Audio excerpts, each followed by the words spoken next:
So we're continuing our study. On Sunday nights, what we are trying to do is continue to narrow and narrow and narrow even more. We started with personality, kind of the way God has shaped us and made us and what kind of affects our personality. Last week, Brother Nathan taught on spiritual gifts, and hopefully you've had an opportunity to take that spiritual gift assessment. I remind you, these are not tests, right? It's not a personality test because you can't pass or fail your personality, all right?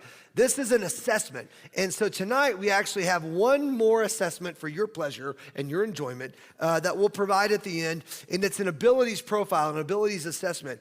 And it's very short. There's only 812 questions.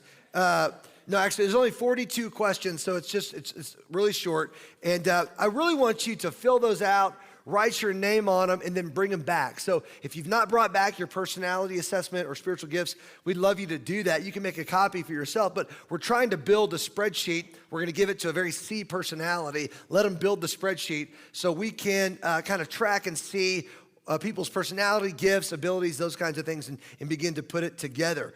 Now, if you notice, I don't know if you noticed this, but if you've taken the assessments, you probably saw a correlation between your personality and your spiritual gifts. They tend to complement one another. For instance, if you're a very high D personality, you probably scored high in the spiritual gift of leadership, maybe even prophecy. Someone who's very bold with their personality. If you have a very high I personality, again, probably more leadership-oriented or teaching-oriented skills you'll see. If you have a high C personality, high C, get that? You will score high in administration, organization. High S's, there's a lot of those gifts there, helps and service and exhortation, all of ministry, all of those kinds of things. So you probably saw some correlation between personality and spiritual gifts. Tonight, we're going to look at abilities, and we're going to show you how that is defined here in a moment, because abilities is more, it's not really the right word. They use the word abilities because it fits in their acronym with PLACE, place, but it's really more of the environment where your personality and gifts come together. But before we look at that definition, look at Exodus chapter 18. And I just want to give you an example. There are hundreds of examples we could point to in the Bible of where we see people's personalities on display, their gifts on display, and the environment where they would begin to thrive in. Look at Exodus chapter 18 and look at verse number 8. Exodus 18:8. If you're there, say I'm there. All right, look at verse 8. Then Moses told his father-in-law all the Lord had done to Pharaoh and the Egyptians for Israel's sake, all the hardship that had come upon them in the way, and how the Lord had delivered them. And Jethro rejoiced for all the good the Lord had done to Israel, and that he delivered them out of the hand of the Egyptians. Jethro said, "Blessed be the Lord who has delivered you out of the hand of the Egyptians and out of the hand of Pharaoh, and has delivered the people from under the hand of the Egyptians." Now, I know that the Lord is greater than all gods, because in this affair they dealt arrogantly with the people. And Jethro, Moses' father-in-law, brought a burnt offering and sacrifices to God. And Aaron came with all the elders of Israel to eat bread with Moses' father-in-law before God. The next day Moses sat to judge the people, and all the people stood around Moses from morning till evening. Talk about a wearisome job, right? When Moses' father-in-law saw all that he was doing for the people, he said, "What is this you are doing for the people? Why do you sit alone and all the people stand around you from morning until evening?" Moses said to his father-in-law, "Because the people come to me to inquire of God. When they have a dispute, they come to me, and I decide between one person and another. I make them know the statutes of God and his law." Moses' father-in-law said to them, "What you are doing is not good. You and the people with you will certainly wear yourselves out, for this thing is too heavy for you. You're not able to do it alone. Now obey my voice. I will give you advice, and God be with you. You shall represent the people before God and bring their cases before God. You shall warn them about the statutes and the laws and make known to them the way in which they must walk and what they must do. Moreover, look for able men from all the people, men who fear God, who are trustworthy and hate a bribe, and place such men over the people as chiefs of thousands, of hundreds, of fifties, and of tens. And let them judge the people at all times. Every great matter they shall bring to you, but any small matter they shall decide themselves. So it will be easier for you, and they will bear the burden with you. If you do this, God will direct you, and you'll be able to endure all this. People also will go to their place in peace." So Moses listened to the voice of his father-in-law and did all that he said. Moses chose able men out of Israel and made them heads over the people, chiefs of thousands, of hundreds, of fifties, and tens. And they judged the people at all times. Any hard case they brought to Moses, but the small matter they decided themselves. Then Moses let his father-in-law depart, and he went away to his own country. I love this because we see a lot of personality on display here. You see one guy trying to do it all, and we've all been guilty of that on some level, but people with personalities like mine tend to identify with someone like Moses who says, I'm just gonna do all of this. And then God brings along a Jethro in your life, maybe someone like a C personality who says, hey, there's gotta be a better way to do this. You're gonna wear yourself out and the people, this is too burdensome. Let's get some organization here. So you see God using personality and giftedness together for the betterment of everybody. Not just Moses and not just Aaron and the leaders, but all of the people. Moses was not thriving in the environment he found himself in. He was making it, but it wasn't best. His father-in-law, using his personality and giftedness, helped Moses into a better situation, an environment where he would thrive and the people would thrive, and there would be better matters taken care of across the board. In this chapter, you see some of Moses' strengths and weaknesses, as well as even some of Jethro's. Now, there are countless other examples that we could refer to, but I think you get the idea. So when we talk about abilities in this Serve series, we are talking about the environment where your personality and gifts flourish. So I want you to see this definition. If you go to that next slide there, this is the definition that we are working with when it comes to abilities. Abilities is defined as the optimal environment of your surroundings. You need to be where your personality and spiritual gifts flourish. Where is that environment going to be for you? Where obviously there are certain environments where I'm going to do better in, and certain environments where I'm going to do worse in, because environment really matters. You know, I read an example about someone said, why would an individual who desires to become a world-class snow skier not choose to live year-round in South Florida? Well, it's the wrong environment. On the flip side, why would someone desiring to be a world-class water skier not choose to live in the Rocky Mountains at an elevation of 10,000 feet? Wrong environment, bad environment. And you could use that example over and over and over again. Environment matters, and the definition we're working with speaks to this. What you want is to take your personality, and you want to take your spiritual gifts, and you want to use them with the very utmost potential. And being in the right environment helps that. So tonight, we're going to look at 6 different environments in our next 18 minutes, all right? So here's what I want you to do. I'm going to walk through these 6 environments rather quickly. And as I go through them, I want you to make a note and say, that's me. Now, you might change as you go through the process, but don't wait till the end to decide. If I'm reading about a particular environment and you think that's me, write down the word that describes that environment. So look at the first one here, if you would. The first one's what we call enterprising. Enterprising. This environment is someone who says, I have a great facility. Now, not everything in this, just let me clarify, is not going to describe you to a T, right? Because there's all different kinds of people that might find stronger suits in part of this definition than others. But this is a generalization. So you're looking for the environment that is really most like you. So here we go. Number 1, I have enterprising. I have a great facility with words, which I can put to effective use in selling and leading. I enjoy persuading others to my viewpoints and am impatient with work involving precision or long periods of intellectual concentration. I see myself as energetic, adventurous, self-confident, and dominant. How many of you, just by show of hands, thinks that could possibly be your environment? Let me see. I see those hands going up. Very good. An example of this, so enterprising, if that's you, write down in your paper, that's the environment you probably will best thrive in, where you get to persuade and you get to inspire and energize, those kinds of things. The description that they use in place is Moses. They say Moses was persuasive. He was a leader. He accepted authority. Obviously, we just saw that. But I also think of someone like Peter. You know, Peter was very persuasive. We know Moses did not have a great ability to speak to large crowds. He had other people do that. But enterprising can flesh itself out. You don't have to be this great orator, maybe like Peter was. But you see Moses being an example of that, someone who is persuasive. They're a leader, accepting authority. That's enterprising. This next category is social. Social. You might find yourself thriving in this environment.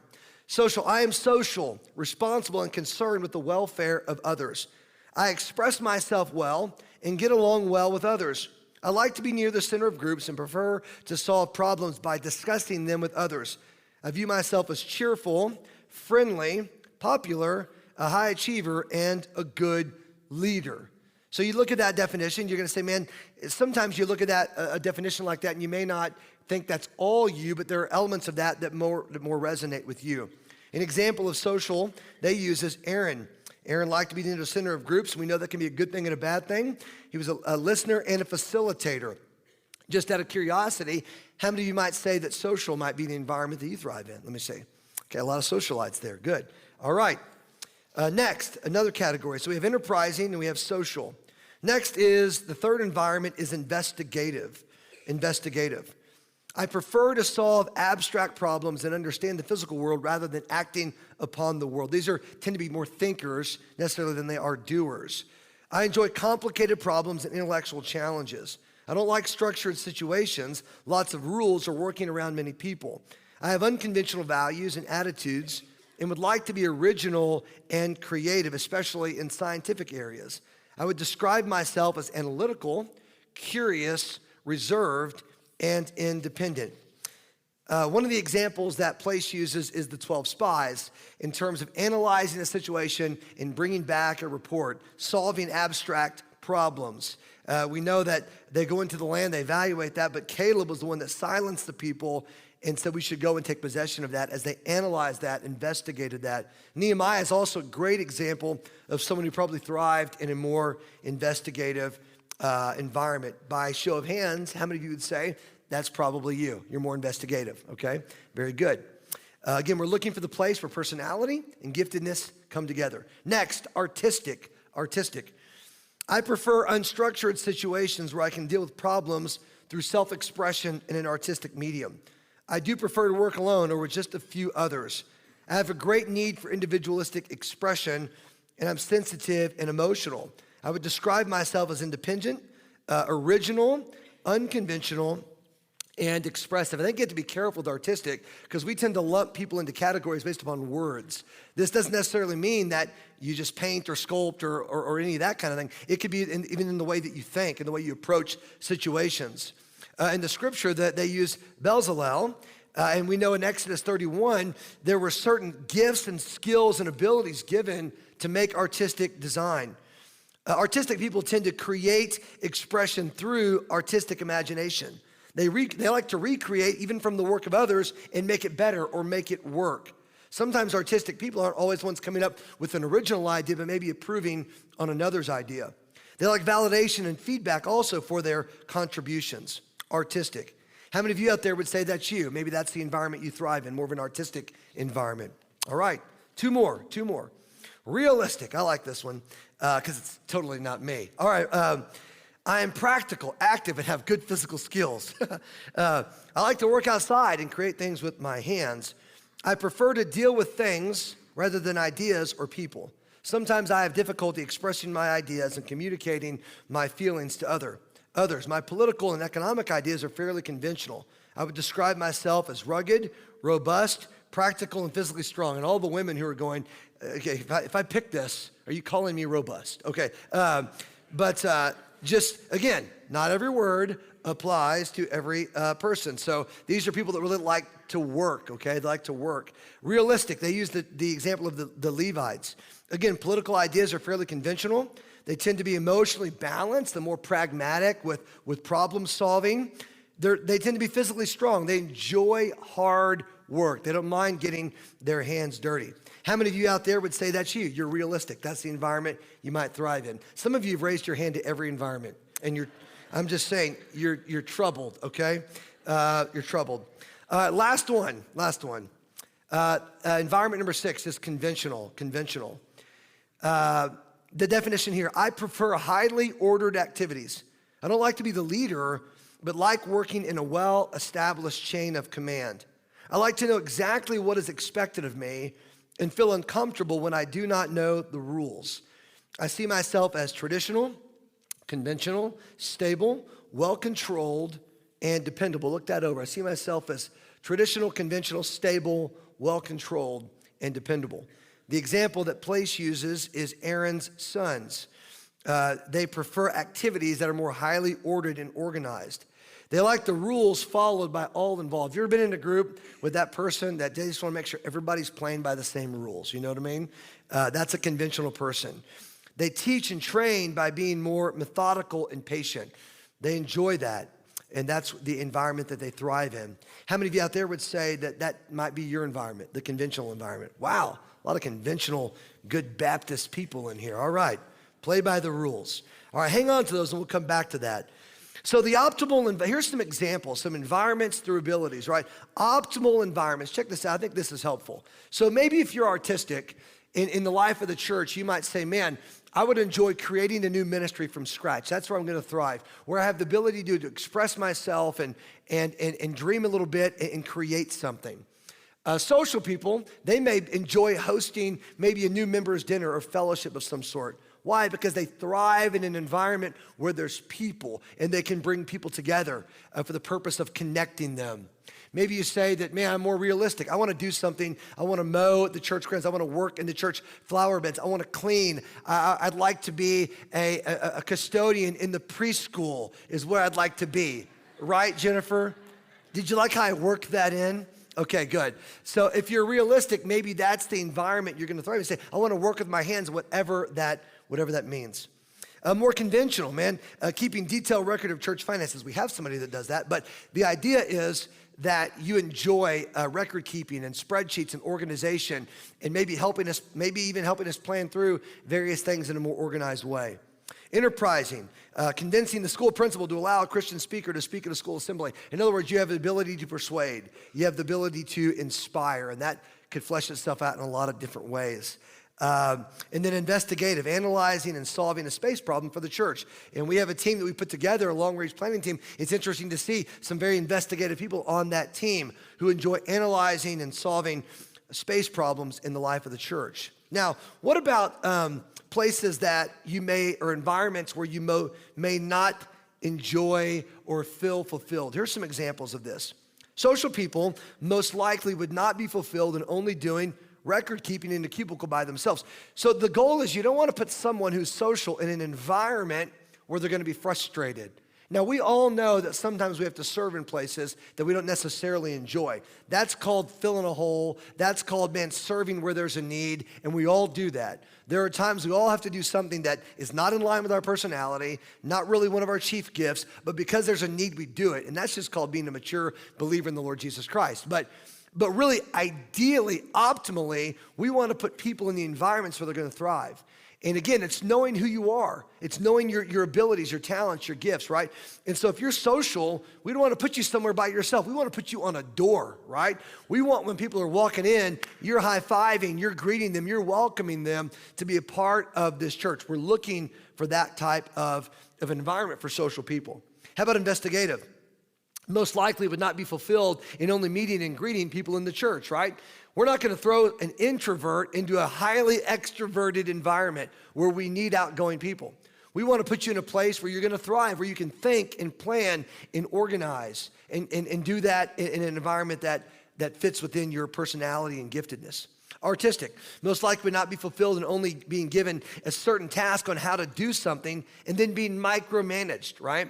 And there's nothing that frustrates artistic people more, right, than telling them what exactly you want them to do. They want you maybe to give them an idea or a vision and then let them run with it. That's why I frustrate Jesse Pruitt so often, right? But truly, artistic folks like Jesse, I mean, you give them an idea. I just like to throw out an idea and then let her run with it because she does so much better with it than I ever could. A few others here. How about enterprising? Enterprising most likely would not be fulfilled in only being in an environment where they are following others' instructions and never being given the opportunity to lead. There are some people that are just meant to be leaders. They are meant to be in charge. We want them to be in charge because they're better. They're better at leading. They're better at commanding attention, better at, all those kinds of things. And there's nothing more frustrating for a leader than to never give them the opportunity to be in that leadership role. That frustrates those in the enterprising environment. Conventional most likely would not be fulfilled in always being told to create something, and then they ask for further instructions and we're told however you want to do it. Conventional people like the box, right? And they want to live in the box. They don't want to get outside. Artistic people live out of the box. Social people out, but conventional people investigate, give me the box and let me live within that. And I want to make sure everybody plays by the rules, okay? Conventional folks, that's where they're going to thrive, in that environment. Realistic, most likely would not be fulfilled in environments where they're never given the opportunity to use their hands, but are always asked to use their thinking as a way to serve. right? They don't want to dream stuff up. I mean, they want to get out there and hit something, hammer something, build something, and they want to fix something because that's the environment that they thrive in. Why is this important? Because in the church, it requires all of us to serve really ideally based upon personality and gifts in that environment where we're going to thrive. We've all probably been in environments that didn't fit us, and it's frustrating, it's difficult. And so all of these environments, the church needs people in all of these environments, and when everybody's kind of serving right in the place where they need to be, it's amazing the amount of work and ministry that we can accomplish.